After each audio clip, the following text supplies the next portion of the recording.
उत्तराखंड के कैबिनेट मंत्री प्रेमचंद अग्रवाल ने अपने मंत्री पद से इस्तीफा देने की घोषणा की है। वह अभी देहरादून स्थित अपने सरकारी आवास से मुख्यमंत्री पुष्कर सिंह धामी को अपना इस्तीफा देने के लिए रवाना हुए हैं। मुख्यमंत्री धामी कैबिनेट मंत्री प्रेमचंद अग्रवाल का इस्तीफा स्वीकार करते हैं या नहीं, इस पर अभी सस्पेंस बना हुआ है। अपना इस्तीफा देने की घोषणा के दौरान प्रेमचंद अग्रवाल भावुक हो गए और उनकी आंखों से आंसू निकलने लगे। इस्तीफा देने की घोषणा से पहले कैबिनेट मंत्री प्रेमचंद अग्रवाल ने राज्य आंदोलन के लिए दिए अपने सहयोग के बारे में विस्तार से चर्चा भी की।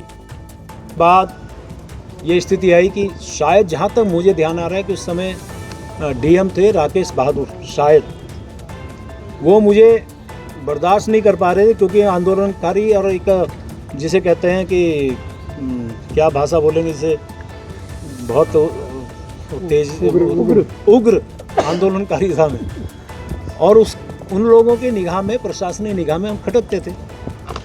सुभाष गुप्ता आपके पत्रकार साथी उस समय अमर उजाला में थे, वो आज भी हैं, गिरफ्तारी करें, पूछ सकते हैं। उन्होंने मुझे कहा भाई साहब आप यहाँ से चले जाएं। मैंने कहा कैसे चला जाऊँ, मेरे यहाँ के लोग मर गए, हमारे यहाँ शहादत हो गई, कैसे चला जाऊँ, उससे बोल रहा था मैं। मुझे अलग से ले गए, क्योंकि उस टाइम हमारे पत्रकार साथियों में जो भाव था हमारे प्रति, वो मैं आभारी हूँ उनका भी।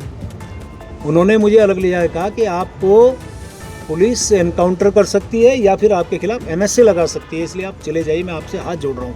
हाथ जोड़ रहा हूँ शब्द कहा उन्होंने, अकेले में ले जाके, और कह रहा कि मैं पैर पकड़ सकता हूँ आपके। ये स्थिति है अब आपके और राजेंद्र शाह के खिलाफ। राजेंद्र शाह के बाद जो हमारे विधायक थे, फिर उनके खिलाफ, आज वो भी नहीं है, उनको भी श्रद्धांजलि दे रहा हूँ, उनके खिलाफ फिर एनएसए लगी थी। इन सब बातों के बाद जो वातावरण मेरे प्रदेश का बनाया गया, मेरी इच्छा है मेरा प्रदेश आगे बढ़े।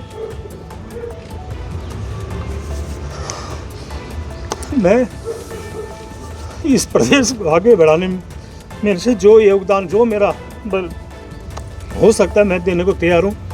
और इसलिए आज मैंने निर्णय लिया है, मैं अपने पद से त्याग पत्र देने माननीय मुख्यमंत्री जी के पास। बहुत बहुत धन्यवाद।